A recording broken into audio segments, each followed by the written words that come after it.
Wolf Messing is a famous and controversial figure.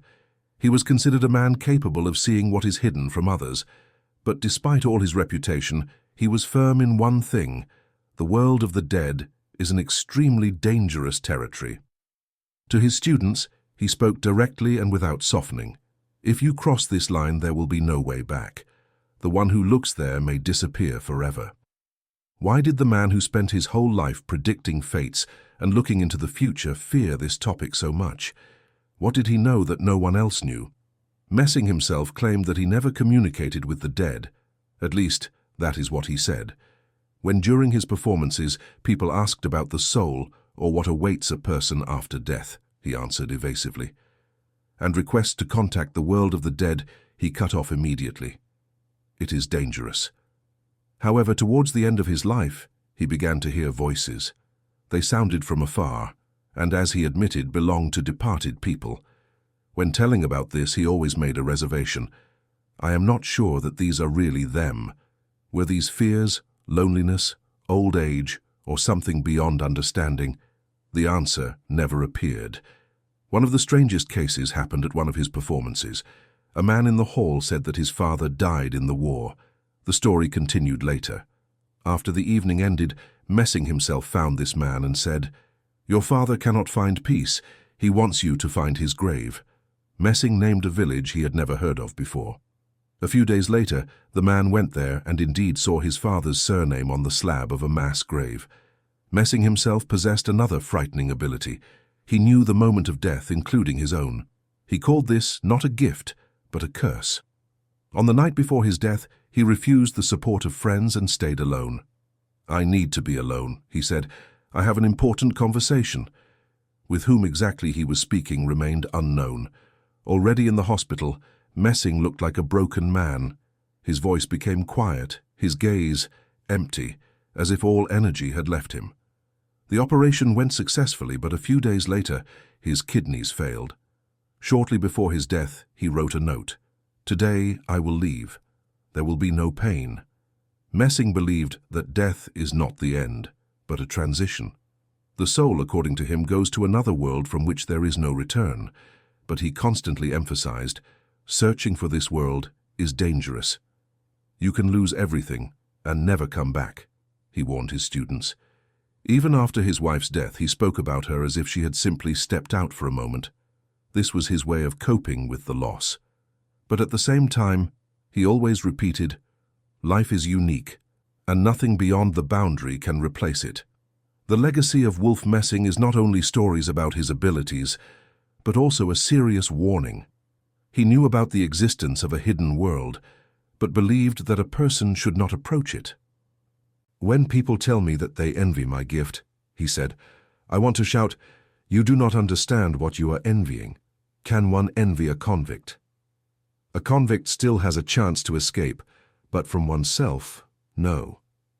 That is how Messing spoke about his talent. He was considered not just a telepath, but a true clairvoyant, whose words were believed without doubt. He himself admitted that sometimes he saw such things that he was forced to lie, even to his closest people. "It became clear to me that the thief was standing in front of me," and he said, "but I saw something else that could not be spoken aloud." When Wolf Messing was still living in Poland, Prince Adam Czartoryski turned to him for help. The prince had lost a diamond-encrusted brooch. He was willing to pay 1/4 of its value to anyone who could help return the jewelry. Czartoryski did not go to the police. Despite his enormous fortune, the prince was known as a man of gentle character. He was convinced that the brooch had been stolen by one of the servants. Adam Czartoryski understood. If the matter became public, the entire castle staff would fall under suspicion. He did not want to unjustly accuse the innocent, and that is why he decided to invite me, Messing recalled. When Messing arrived at the Czartoryski castle, the servants were ordered to remain inside the entire day. The prince did not want anyone in the castle to know the true purpose of the visit, so he introduced Messing as an artist. With an album and pencil in hand, he freely walked around the castle, but instead of sketching the interiors, he recorded the servants' thoughts. They were varied. Messing admitted that some of them were so indecent that he had to blush. The day was drawing to a close when Princess Maria Czartoryska returned to the castle with her maid. As soon as Messing met her eyes, he understood the search was over. It became clear to me that the thief was standing before me, but I also learned something else. She regretted what she had done. The theft was committed in desperation, Messing said. It turned out that the girl's father was seriously ill. All the family's money had gone toward his treatment. The parents found themselves on the brink of poverty, and that was when the maid decided to steal. But already the next day she repented.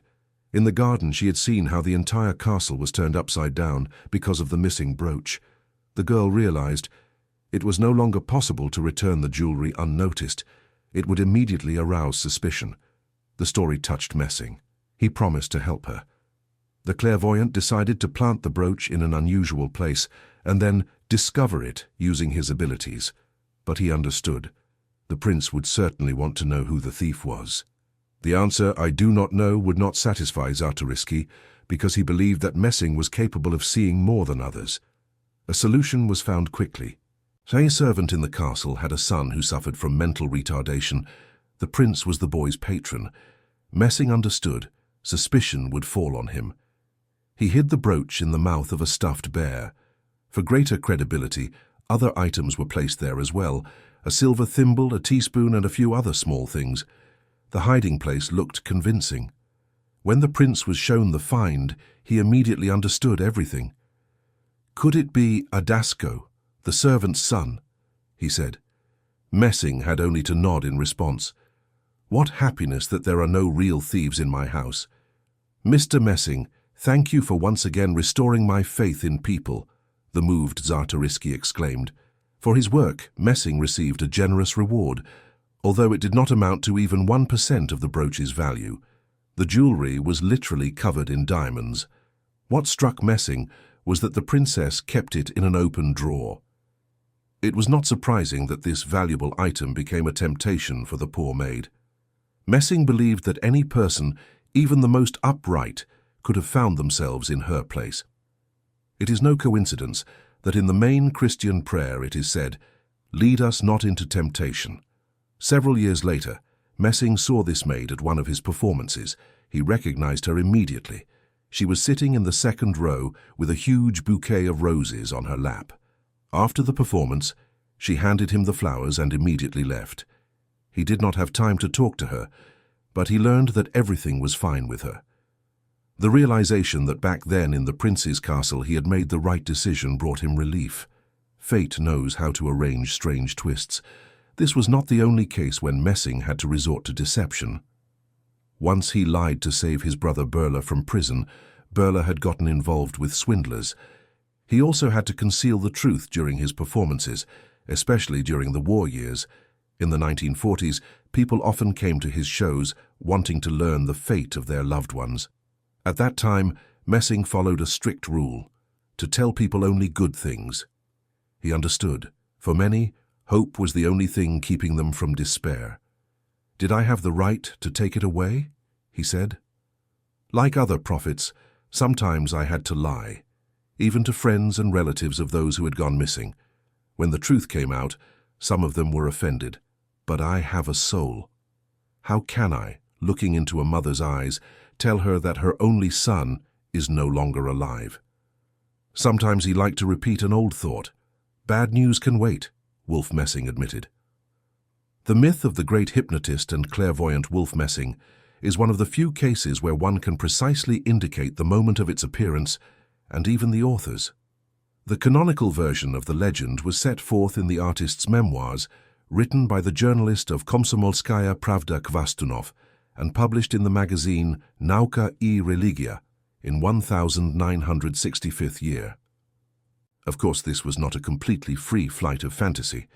If we are talking specifically about Kvastunov's invention, then Messing himself read these texts, which means he either participated in their creation or at least did not object.